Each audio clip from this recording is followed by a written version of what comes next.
Hello, नमस्कार, कैसे हैं आप लोग। तो कल मेरे सबसे favourite director mister James Cameron की डायरेक्टेड की मूवीज अवतार 3 का कल ट्रेलर लॉन्च हो गया है, द फायर एंड ऐश। मैं बड़ा खुश हूँ। मैंने अपनी पूरी फैमिली को भी दिखाया। कल 8 बजे जब ऑफिस से घर पहुंचा तो मैंने टीवी पे देखा, तो मैं तो खुश हो गया कि जब 2025 का वो वक्त आने वाला है दिसंबर में, जो हम फायर एंड ऐश का अवतार 3 ट्रेलर देखेंगे। देखिए, जिसकी शुरुआत सबसे पहले 2009 में हुई थी, जब मैं शायद कॉलेज टाइम में था। मेरे पास इतने पैसे भी नहीं होते थे, तो मैंने अपने घर के सिस्टम पे ही पेन ड्राइव में से कहीं दोस्त से मांगकर पूरी फैमिली को दिखाई थी। उसके करीबन 14 से 15 साल बाद 2022 में फिर दोबारा दिसंबर में आई थी अवतार the way of the water. उसमें सिस्टम पानी का दिखाया गया था सारा, क्योंकि जेम्स कैमरन की माइंडेड चीज़ें अलग ही हैं। 2009 में जब इन्होंने फर्स्ट मूवी बनाई थी, तो उसके लिए इतने इक्विपमेंट्स, इतने साइंटिफिक एआई सिस्टम नहीं थे। तो उन्होंने जो ऑटोडेस्क कंपनी से या किसी अच्छी कंपनी से, जिसमें मार्वल स्टूडियो भी जिससे काम करते हैं, उन्हीं से उन्होंने अलग तरह की मशीनें ईजाद कराई।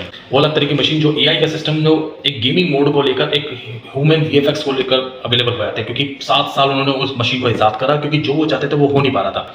तो तब जाके 2009 में फर्स्ट अवतार आई। सेकंड जब अवतार I the way of water, तो उसके अंदर उन्होंने पानी की वो सीमाएं लांघ दी जो वीएफएक्स कभी जिंदगी में सोच नहीं सकता था। क्या गजब! क्योंकि जो मार्वल स्टूडियो जो एवेंजर्स सीरीज में करते हैं, वो उसी लेवल की हाई टेक्नोलॉजी, उससे भी ज्यादा पानी, पूरा पानी में ही शायर और पानी में ही पूरी मूवी। गजब! तो फाइनली अब अवतार जो 3 आ गई है, उसमें द फायर ऐश। इसका मतलब 2009 में जब पेंडोरा उनका जो मेन था, उनका ग्रह, उस पे से वो प्रजाति बसाते हैं, सब कुछ करते हैं, और धरती से आए हुए लोग उनको परेशान करते हैं। तो वे ऑफ वाटर में वही लड़ाई दिखाई गई। अब थर्ड में उस लड़ाई को, पूरे जंगल को कैसे फायर करना है। उसके बाद इन्होंने एक नया करेक्टर ईजाद करा है, जो कि उन्हीं की कबीली जैसी लगती है, जो रेड कलर की और अपना एक गाउन सा पहन के निकल के बाहर आती है। सारी कहानियां वो उधर ही मुड़ जाती है कि वो उन्हीं की कबीले की है, या फिर उसके प्रोटेस्ट में लड़ेगी, या उनके साथ लड़ेगी जो धरती से आए हुए लोग हैं। तो इसके ही ऊपर पूरी कहानी रहेगी।